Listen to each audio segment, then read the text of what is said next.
and there are multiple replicas. What we do to save cost is that we make one of the replicas smaller and make one of the replicas bigger, because we want to do failover only to the bigger replicas, and we can define it via failover tag, and Patroni would know that it needs to do failover with a bigger VM, and we need to implement this architecture somehow.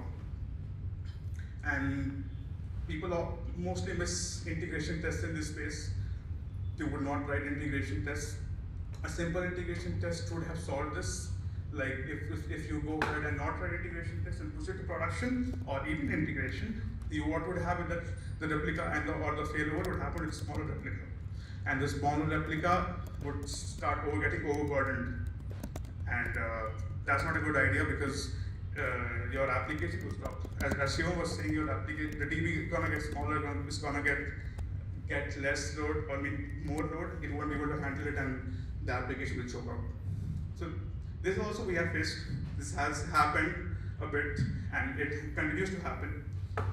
So just a small test like this would have told you that this is going to work the way you intend to, because most of the tests we perform on infrastructure is to create actual infrastructure, and you would not have found it via that way. So these were the basics, TDD and writing integration tests, which a lot of people miss. But yeah, I will add a few comments about the loading process, how Chef loads. And yeah, so Chef, whenever you run this run list of recipes, Chef does 4 things. First of all, it loads all the resources, all the recipes from the Chef server. It asks what are the recipes I am required to run. It fetches all the recipes, and then in the next step, which starts the execution, in the compile phase, it builds the resource collection of all the resources which are required to be run. Resources is just a singular action of a recipe. Let's say in an engineering recipe, I want to create a file.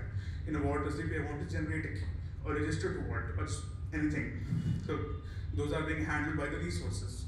And during the converge phase, it would run these resources one by one and do perform actual change on the node, like creating files, creating directories, changing files, and these are being managed by the attributes and stuff.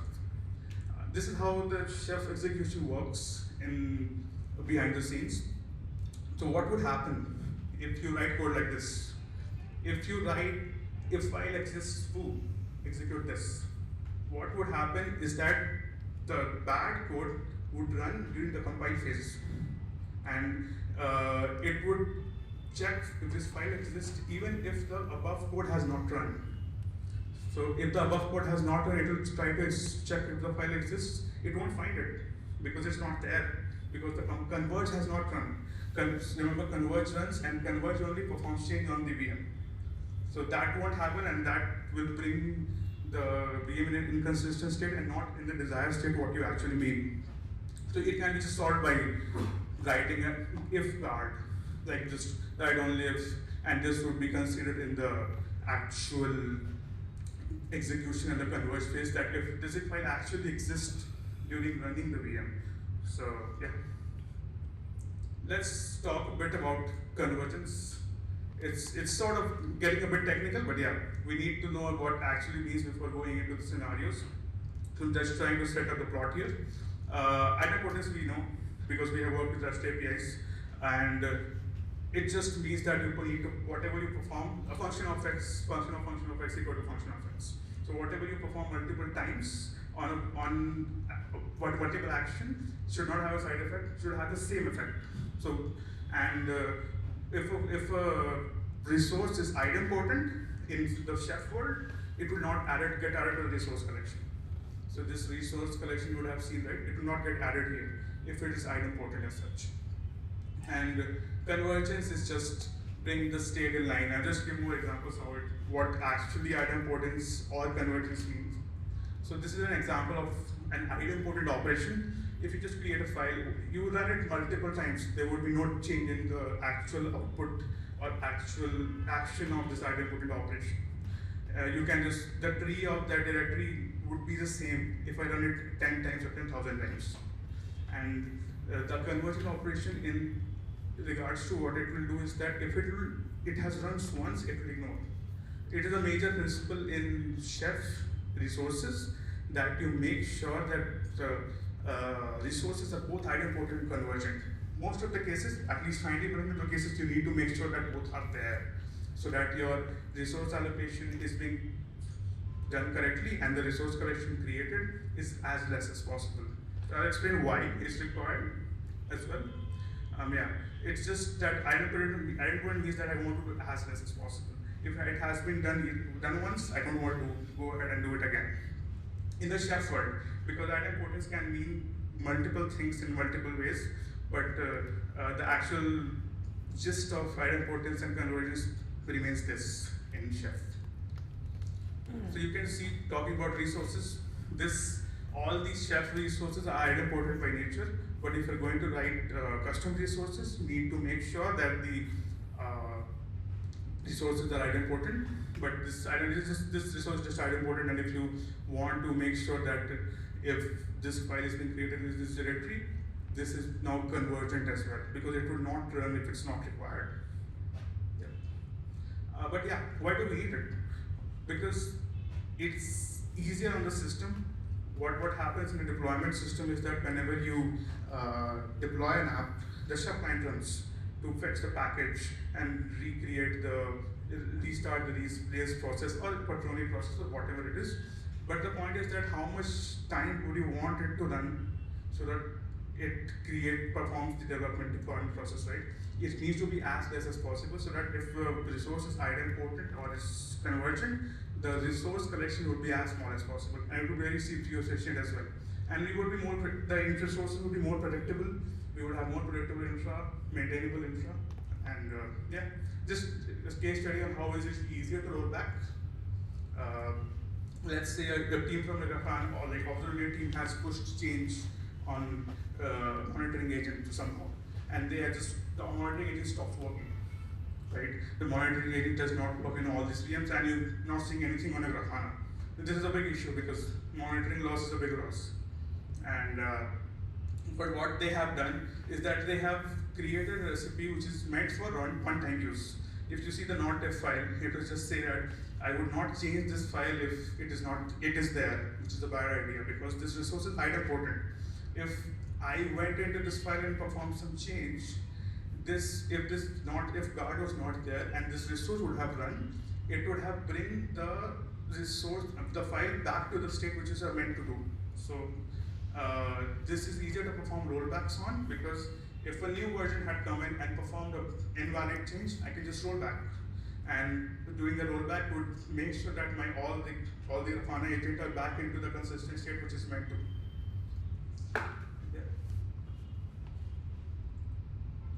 Talking about a few guiding principles at the end, you need to make sure that your configurations are written in data.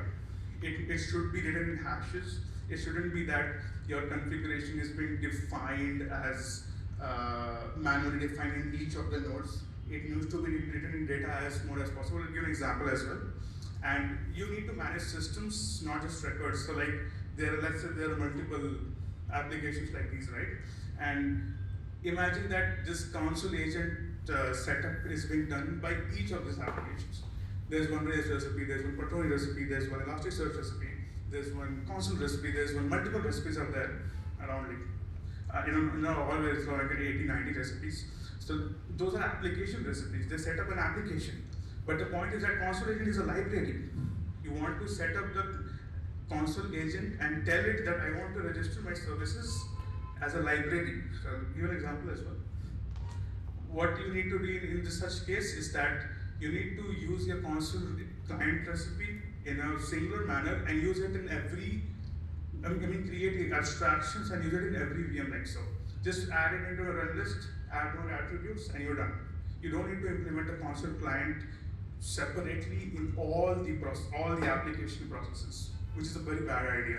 So just talking about like deriving and expressing your configuration as data, you can create your attributes and define that I want these services with these health checks for multiple services. Let's say a patroni service. I want to create a read or a write service.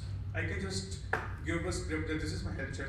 If I'm a leader, I point the leader DNS to me. If I am I am a replica, point the right DNS to point the read DNS to me by that. So there can be multiple ways in which these can be expressed for multiple VMs. Like Elasticsearch would have a different health check, different port, and similarly Postgres, Redis would have different things. So that you need to create abstractions so that these multiple processes are avoided and you can just use one client recipe. Just more information on how it is being done. Just one recipe which uses the service definitions. And here also I talk about how it's a bad idea to just follow everything I just said.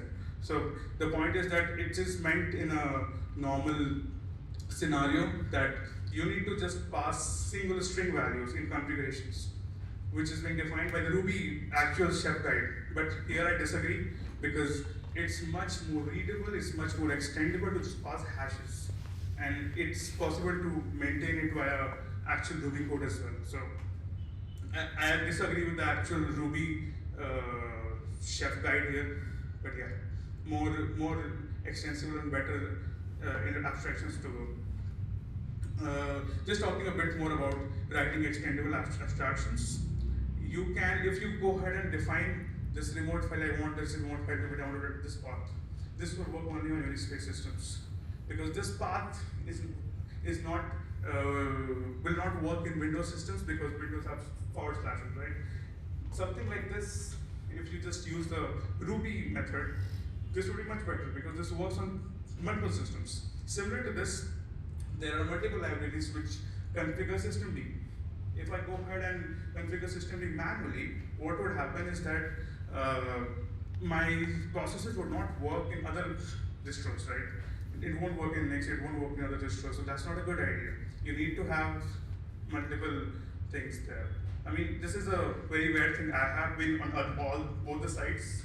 I have created huge stuff in the infra which causes the people to curse me, and I have been here as well. So if you do not follow much standards, if you do not take approvals, you do not write testable code with integration tests, following better abstractions, following principles, you might be on this. And just talking, how much time do we have? 5 minutes? Okay. Just talking about how deployment works in such systems is that earlier what we used to do is that we took the IPs. We have a deployment system. We took the IPs from Chef that what are the nodes which have these IPs, and we would fetch the IPs manually and perform deployments on those IPs, which is a very bad idea. So there's one more better way to do it is that use service discovery in your systems. Use a console agent, use console DNS, perform service discovery via that, and just deploy via that. So it's a much better idea. And apart from that, just one small thing apart from here is that you need to make sure the same way your application is being released via semantic release or whatever principle you follow, you need to make sure that all the principles are followed in Chef cookbooks or any configuration languages, any configuration playbooks you follow. It needs to have proper change logs, automated release notes and everything, so that people, because it's a product at the end, right? People don't really treat it as a product because developers are using it, don't really care about developers, right? So that the point is that you need to make sure that it is being used the way it's supposed to be. Okay. Let's go forward.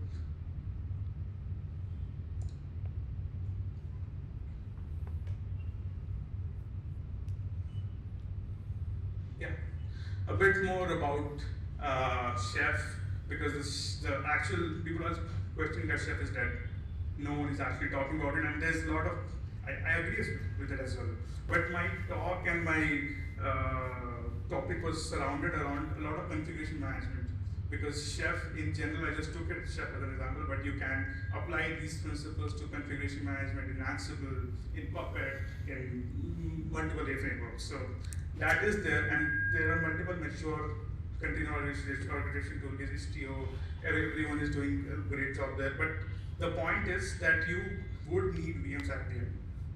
You can go ahead and you can just run Postgres on a Kubernetes cluster, which is not really a good idea. You can use it, but that doesn't make sense. Uh, but the point is that it's easier for application developers now because a lot of people, we have seen a lot of cases where people move to Kubernetes, didn't understand it, moved back to VMs. So a lot of people have done it, but the point is that VMs are here to stay, at least for 5-10 years, I guess. I'm not sure what's going to happen, who comes up with a new Kubernetes or something with a new container orchestration tooling, which would change the scene, but no one knows. And the point is that Chef has a weird business strategy. They just came in and pulled a Terraform. Terraform pulled the Chef as well. So what they did is that they have a business source license and stuff like that. They say that they're open source, but they're not actually open source. So that is a weird thing. And we're just doing the older Chef versions to avoid that. So yeah, and a lot of new companies are not choosing Chef because of this weird business license and everything. And there are alternatives, but again, my point is that the configuration manager is configuration management, so it should be the same. Again.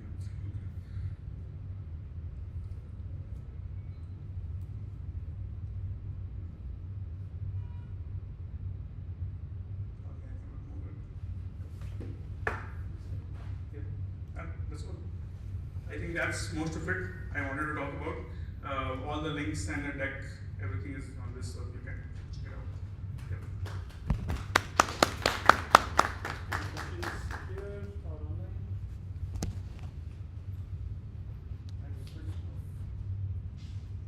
Check. Hi, you mentioned about VMs and Kubernetes. Yeah. You're one of the few people I heard who say the VM is a better approach than Kubernetes. So I also believe kind of similar. So want to know your reasons of why you feel so, and because obviously Kubernetes is the new thing and everybody wants to move to that, and it's a point and click kind of approach where you can do a lot more. So want to know your views of why you feel that way. My perspective comes more around like what I mean. I have in a developer productivity team, so that's around what developer actually wants. So a lot of developers we have seen, developers want VMs because it's just easier for them to manage it. And as we move from a application owner-based model to a managed model, which we manage everything on our own, it's easier for us to manage. That's one thing. Apart from that, is there are a lot of downsides as well. I wouldn't really suggest VMs for all application workloads, like just running a stateless Rails server doesn't make sense to run VMs. You can use Kubernetes if required to, because it's easier to manage in that sense, but running stateful VMs, I would really suggest actual running on Kubernetes because it brings in more complexity and it's difficult for the application user to handle stuff there. I mean, you can use it with volumes, it's possible, but the point is that mindset hasn't changed in a while, and it will take still some time to change it. A lot of new startups are doing good stuff in the container space as well, but my answer remains the same: is that VMs are much easier and it's much, the control is much more. You can do more things on it. Yeah.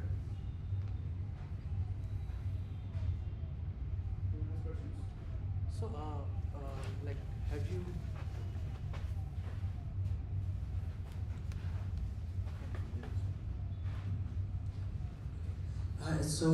Have you for VM states? Have you tried Nix? Like, because it allows you to set up that box in the, like, if you have just one configuration file, the whole box will be up with that same configuration.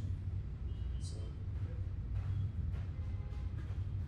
Yeah, we have done a spike out of Nix, and it's much easier to do stuff there. I agree with that, and it's much more easier to manage it as well. But the point again is that we have done it in a spike way, that we just did a test and small test. We have like around 2,000 VMs running, and you know it that we have multiple things running there. And then the point is that upgrading it from a Ubuntu system to a Nix system is very difficult at this point.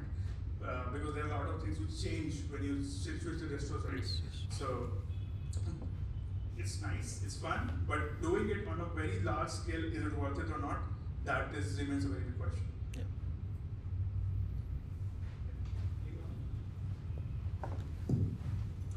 All right, thanks a lot, Abhijit. And I think with this, we are done with the talks for the day, and right now I think the floor is open for having conversations with people. Before we leave, I think we would like to give a shout out to Gojek for allowing us to kind of host the event here. And Thanks folks for coming, and looking forward for the December meetup as well. Encourage more people to come, your colleagues and everyone. Of course, we are looking for speakers. So whatever you have the ideas for to speak, please reach out to us on the meetup group, and all the slides and the recordings would be shared there. Yeah, we have snacks now. yeah, We have some snacks for you, and yeah, good to see you again, and looking forward to the next meetup. Yeah, thank you.